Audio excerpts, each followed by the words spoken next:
Hi, I'm Tracey L. Fisher. Welcome to a Reentry Point of View. My guest today is Daemon Wesley. How you doing? Good morning. Good to be here. Great to have you here. Listen, get straight to the point. Tell my audience what it is that you do. Well, Tracey, I'm an accountant. I attended school at the University of Pennsylvania and Southern University. For the most part, I've worked as a corporate financial analyst and also as a consultant, financial, as well as a credit consultant. Currently, I am doing a business in credit repair. We focus on rebuilding credit, fixing credit, and maintaining a good credit standing. In addition, I do financial workshops, so I do education, financial education and credit education. I partner with AARP, so I'm able to do those workshops at organizations and for individuals. Oh, great. Now, I deal with returning citizens, and when we come home, one of the biggest things is that we think because we never had credit that we have credit. But they don't understand no credit is bad credit because there's no history. Am I correct? Actually, that is actually true. What we try to do is we try to focus on improving people's credit that have negative items on their credit report, but also in terms of rebuilding credit for people that don't have credit. We can help them get credit cards, establish installment loans so that they can start building credit and purchasing cars, purchasing homes, and that sort of thing along the way. Well, let's just say, okay, I just come home, right? And okay, I don't have no credit because there's no history of it. And I come to you, I say, okay, Mr. Daemon, listen, I just came home. I wanted to be able to purchase a car without high interest. Correct. What's the steps that I need to do through you? How do you help me? Okay, I can give you an example for one of my clients, and my company is Daywest LLC, CreditWise Money Smart. You can look us up on the web at daywestllc.com. And the thing that I try to do is I look at a credit report to first determine if anything is on the credit report. So if there's anything there, I do an analysis to find out any items that are erroneous, inaccurate, or unverifiable.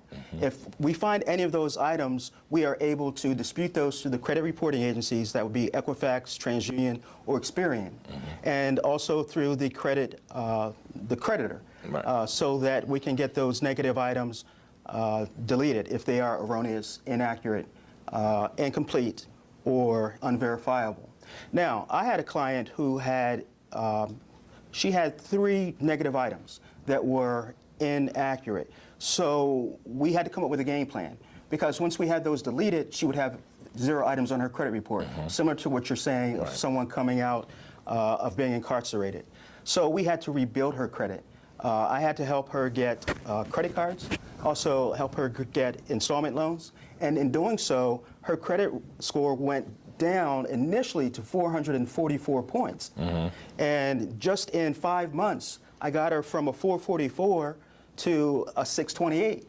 So now with a 628 score, not only does she qualify for an FHA mortgage to buy a home, she can buy a car, she can continue to get even more credit.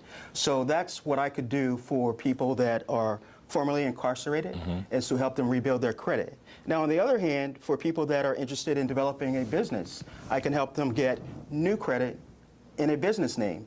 But there are steps, there's a process to that. They've got to position themselves to obtain business credit that's not associated with their personal credit. Absolutely. And one of the things that you have to do is you have to determine what business entity you want to have, like if you want to have a corporation, if you want to have an LLC. Also, you have to establish a business bank account. You have to establish a website. You have to have a business address. And these are things that make you appear to creditors as a legitimate business. Right, absolutely. And that way you can set up your business credit separate from your personal credit. Now, at the same time, you have to, there's a process where you develop what's called vendor credit. You can't just run out to a bank and say, okay, I've got these things established, my bank account in my business, my website, et cetera. There are about 10 different things that you have to have in place. But you can't just run out to the bank. You got to start off small. And you start off with something called vendor credit. And one vendor, for instance, is called Quill.com. And you start off by purchasing small office supplies, like some Post-it notes, some paper, and that sort of thing. And it's called Net 30. So they'll give you an account where you have to pay it off in 30 days. Right. So you need to get 5 of those vendor credits. Then after you get those vendor trade lines, then you'll move on and you'll get department store type credits.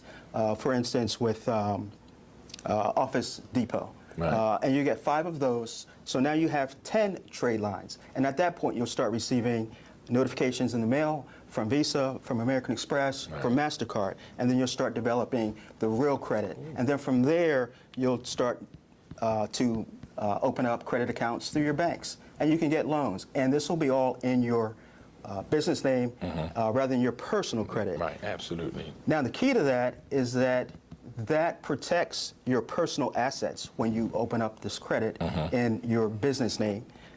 So in other words, your home is not under liability.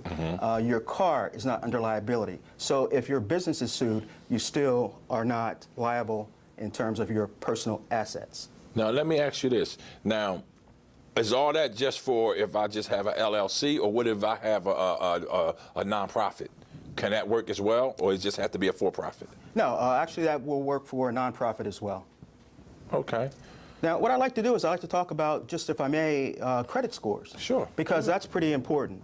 You know, we talked about credit reports and having negative items, and maybe having items that are inaccurate, incomplete, or unverifiable.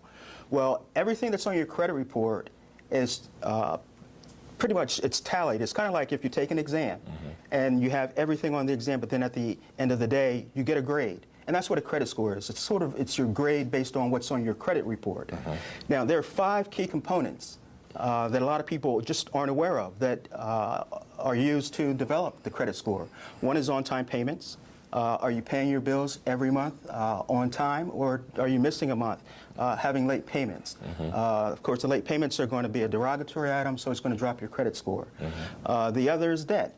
The credit score looks at overall debt burden, but there's something called credit utilization, Tracy, and a lot of people are unaware of this. Some people think that, oh, I've got a credit card, I make my payments every month on time, so I should have a great credit score.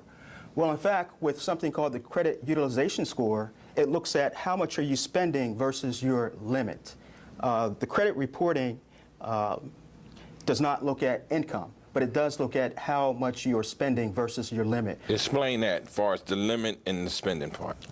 Let's say, for instance, if you had a $100 credit card limit, the baseline is in the industry is about 30%. So you don't want to spend more than 30% of your available credit to maintain a good credit score. Right. So if you're maxing your credit score out, that's going to dramatically drive down your credit score. Okay. So in other words, if you have a $100 credit limit, you don't want to spend more than $30. But I'll tell you this, Tracy, is if you have a limit of 300 or 100 and you spend 10%, you're going to have an even better score. Wow. So 30% is good, 10% is better. Some people think if they don't spend anything on their credit card, that's going to give them a good credit score. Whereas, in fact, if you don't spend anything, you're not going to receive that benefit because the debt amounts to 30% of your score. Right. So you've got to spend, I tell my clients, spend $5 and then pay that each month. But put something on it each month. Show some activity. Show activity, show credit history. The on-time payments is 35% of the score. The debt and credit utilization is 30%. Credit mix is, well, let me back up. The age of credit is the third component. And what that means is that the older your credit account, the better your score is going to be. So let's say you have a mortgage for 10 years. You're going to have a much better score than if I just started new with credit, right. Because you've got old accounts. After the age, there's something called credit mix. And what that basically means, if you think about a salad, rather than just having lettuce on your salad, you might want to have tomatoes, cucumbers, onions, etc. And the same way with that category of the credit report score, the credit score, is that a mix of credit gets you a better score. So if you have credit cards, revolving accounts, if you have student loans, if you have mortgage, if you have an auto loan, that's going to give you a better credit score than someone that just may have credit cards. Wow. So that's credit mix, and that's 15%, or actually 10%. And then there's new credit. And what that means is, are you someone that's always trying to open up new credit accounts? And that looks bad to creditors. And specifically, it involves inquiries that show up on your credit report. Someone that has inquiries of more than 2 or 3 in a 12-month period is going to be worse off than someone that maybe has 1 or no credit inquiries. Now, the key on the credit score is that it only looks at your credit inquiries over the past 12 months. It doesn't, although they stay on your report for 2 years, it only looks at the last 12 months.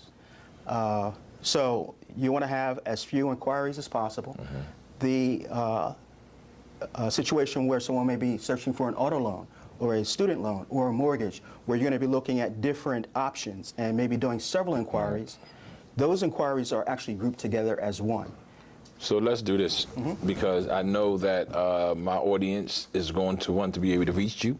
They're going to want to be able to contact you because the information you just gave, some I knew, some I didn't know. So I will be talking to you off air about certain things, and you know, so very good information. Give them information how to reach you and get in contact. Okay, I can be reached once again at daewesllc.com. That's DAEWESLLC.com. And I can also be reached at 855-426-7745. 855-426-7745. And my business is nationwide, and it's mostly done online. So feel free to give me a call no matter where you are, and we can certainly help you out. And I'm Tracey L. Fisher. This is a Reentry Point of View. Thank you.